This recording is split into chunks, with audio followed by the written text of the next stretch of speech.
نحمده ونصلي على رسول الكريم أما بعد أعوذ بالله من الشيطان الرجيم بسم الله الرحمن الرحيم وإذا تتلى عليهم آياتنا بينات قال الذين كفروا للحق لما جاءهم هذا سحر مبين أم يقولون افتراه قل إن افتريته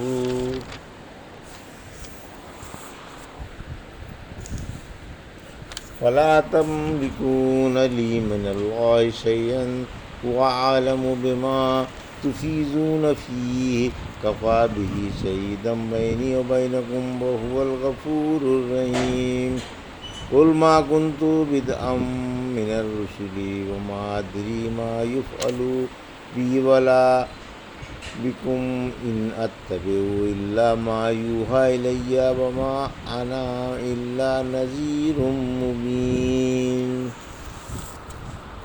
قل أرأيتم إن كان من عند الله وكفرتم به وشهد شاهد من بني إسرائيل على مثله فآمن واستكبرتم إن الله لا يهدي القوم الظالمين۔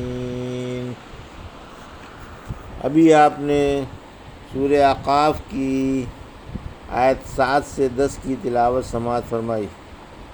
ان آیتوں کا ترجمہ اور تفسیر ایسے: وَإِذَا تُتْلَىٰ عَلَيْهِمْ آيَاتُنَا بَيِّنَاتٍ قَالَ الَّذِينَ كَفَرُوا لِلْحَقِّ لَمَّا جَاءَهُمْ هَٰذَا سِحْرٌ مُّبِينٌ۔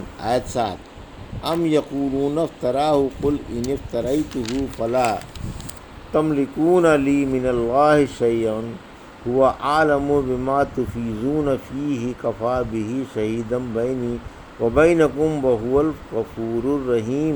آیت 8: قل ما كنت بدعا من الرسل وما أدري ما يفعل بي ولا بكم إن أتبع إلا ما یوحى الی وما انا الا نذیر مبین۔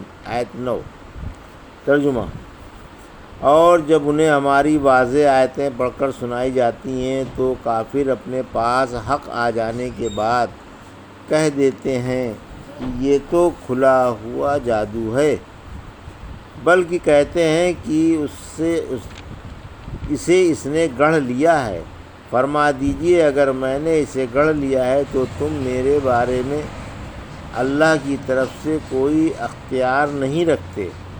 تم اس قرآن کے بارے میں جو کچھ کہہ سن رہے ہو اسے اللہ خوب جانتا ہے، میرے اور تمہارے درمیان اسی کا گواہ ہونا کافی ہے، وہ بڑا بخشنے والا اور انتہائی مہربان ہے۔ فرما دیجئے میں کوئی نیا رسول تو ہوں نہیں، اور مجھے معلوم نہیں کہ میرے اور تمہارے ساتھ کیا کیا جائے گا، میں تو صرف وحی کی پیروی کرتا ہوں، اور میں تو محض ڈنکے کی چوٹ جھنجھوڑ دینے والا ہوں۔ یہ تھا ترجمہ سورہ اعقاف کی آیت 7 سے 9 کا۔ تفسیر: آیت 7: مشرک قرآن کو جادو بتاتے ہیں، یعنی مشرک بڑے سرکش اور ہٹ دھرم ہیں۔ جب انہیں اللہ کی آیتیں سنائی جاتی ہیں تو صاف جادو یا خود ساختہ کلام بتا دیتے ہیں۔ نہ ماننا اور جھٹلانا ان کی گھٹی میں پڑا ہوا ہے۔ شرک و کفر ان کی من پسند باتیں ہیں۔ اللہ نبی ہی سے جواب دلواتا ہے۔ آیت 8: اس الزام کا جواب: یہ بدبخت قرآن کو آپ کا گڑھا ہوا کلام بتا رہے ہیں۔ آپ فرما دیجئے کہ اگر میں نے ہی گڑھا ہے اور میں اللہ کا رسول نہیں ہوں تو اللہ یقیناً مجھے میرے اس عظیم جھوٹ پر سخت ترین سزا دے گا، اور تم ساری دنیا بھی مل کر مجھے اس کے عذاب سے نہیں چھڑا سکتی۔ سورہ جن کی آیت 22 میں فرما دیجئے کہ مجھے اللہ کے عذاب سے کوئی نہیں بچا سکتا، اور نہ میں اس کے علاوہ کہیں اور رہنے کی جگہ پا سکتا ہوں۔ میں تو اللہ کے دین کی تبلیغ کر کے فریضہ رسالت بجا لا رہا ہوں۔ پھر ان کذابوں کو دھمکایا جا رہا ہے کہ تمہاری مکاریوں کا اللہ کو خوب علم ہے، وہی تمہارے درمیان صحیح فیصلہ فرمائے گا۔ توبہ کی ترغیب: پھر انہیں توبہ کی رغبت دلائی جا رہی ہے کہ یہ دنیا دارالعمل ہے، تمہارے لیے اب بھی وقت ہے، اپنی حرکتوں سے باز آ جاؤ اور سچے دل سے توبہ کر لو۔ اللہ بڑی عظیم بخشش و کرم والا ہے اور بندوں پر بڑا ہی مہربان ہے۔ توبہ کا دروازہ کھلا ہوا ہے، اللہ تمہیں ہدایت فرمائے گا اور تم پر اپنا رحم فرمائے گا۔ سورہ فرقان کی آیت 5 اور 6 میں فرمایا، اور مشرکوں نے کہا یہ تو پہلوں کے افسانے ہیں جو آپ نے لکھوا لیے ہیں اور یہی انہیں صبح و شام پڑھ کر سنائے جاتے ہیں۔ آپ فرما دیجئے کہ یہ کلام اس اللہ نے اتارا ہے جو آسمان و زمین کی ہر پوشیدگی کو جانتا ہے اور وہ بڑی بخشش والا اور انتہائی مہربان ہے۔ آیت 9، رحمت عالم صلی اللہ علیہ وسلم کی نبوت پر تعجب کیوں؟ یعنی تمہیں میری نبوت پر اس قدر تعجب کیوں ہے؟ میں کوئی پہلا نبی تو ہوں نہیں، مجھ سے پہلے ہزاروں انبیاء آ چکے، پھر میرے آنے سے تم کیوں اس قدر بدک رہے ہو؟ مجھے تو یہ بھی خبر نہیں کہ میرے اور تمہارے ساتھ قیامت کے دن کیا معاملہ کیا جائے گا۔ سورہ فتح کی آیت 2 میں فرمایا، اس آیت کے بعد کی سورہ فتح کی آیت نمبر 2 اس آیت کے بعد کی ہے، یعنی یہ آیت منسوخ ہے اور اس کی ناسخ لیغفر لک اللہ ہے۔ جب آیت لیغفر لک اللہ اتری جس میں بتایا گیا کہ اللہ نے آپ کے سارے گناہ معاف فرما دیے، تو ایک صحابی رضی اللہ عنہ نے پوچھا کہ اے اللہ کے رسول، یہ تو معلوم ہو گیا کہ آپ کے ساتھ کیا ہوگا، لیکن اللہ ہمارے ساتھ کیا کرے گا؟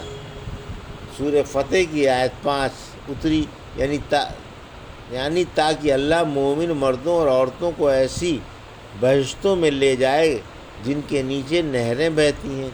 ایک صحیح حدیث میں ہے کہ صحابہ نے آپ کو مبارکباد پیش کی اور پوچھا ہمارے لیے کیا ہے؟ اس پر یہ آیت اتری۔ پھر فرمایا کہ آپ فرما دیجئے میں تو صرف وحی کا پیروکار ہوں، میرا کام صرف چوکنا کرنا ہے، میرے منصب کی سب کو خبر ہے کہ میرے کیا کیا فرائض ہیں، انہیں میں انجام دے رہا ہوں۔ قل ارأیتم ان کان من عند اللہ وکفرتم بہ وشہد شاہد من بنی اسرائیل علی مثلہ فآمن واستکبرتم ان اللہ لا یہدی القوم الظالمین۔ آیت 10، ترجمہ، فرما دیجئے بھلا بتاؤ تو صحیح، اگر قرآن اللہ کی طرف سے ہو اور تم نے اسے نہ مانا اور ایک اسرائیلی اس کی گواہی بھی دے چکا ہو اور ایمان بھی لا چکا ہو اور تم نے غرور سے کام لیا تو تم ظالم ہو، اور اللہ ظالموں کو راہ نہیں دکھاتا۔ یہ تھا ترجمہ آیت 10 کا تفسیر۔ بے شک قرآن اللہ ہی کا کلام ہے، یعنی اگر واقعی یہ قرآن اللہ کا کلام ہوا اور تم پھر بھی اس کے منکر رہے تو مجھے بتاؤ تمہارا کیا حشر ہوگا جس اللہ نے مجھے اپنا پاک کلام دے کر حق کے ساتھ تمہاری طرف بھیجا ہے، وہ تمہیں کیا کچھ سزائیں دے گا؟ تم اسے اللہ کا کلام نہیں بتاتے اور اس کی تکذیب کرتے ہو، حالانکہ اس کی صداقت و حقانیت کی شہادتیں اس سے پہلے آنے والی کتابیں بھی دے رہی ہیں جو اپنے اپنے زمانے والے نبی پر اتریں۔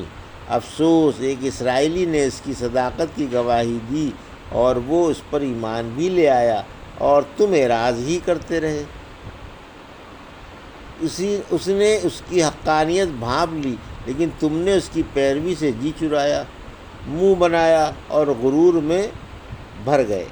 اور اس اسرائیلی گواہ نے اپنے نبی کی کتاب کی تصدیق کی اور بلا چوں چرا ایمان لے آیا، مگر تم اپنے نبی صلی اللہ علیہ وسلم کی کتاب کی تکذیب کر رہے ہو اور ایمان نہیں لاتے، تو تم ظالم ٹھہرے نا۔ اللہ ظالموں کو صحیح راہ نہیں سمجھاتا، ان کی آنکھوں پر تو تعصب کی پٹی بندھی ہوئی ہے۔ یہ تھا سورہ احقاف کی آیت 7 سے 10 کا ترجمہ اور تفسیر جو بھی آپ نے سماعت فرمائی۔ بارک اللہ لی و لکم فرقان ونفعنا یاکم بآیات الذکر الحکیم۔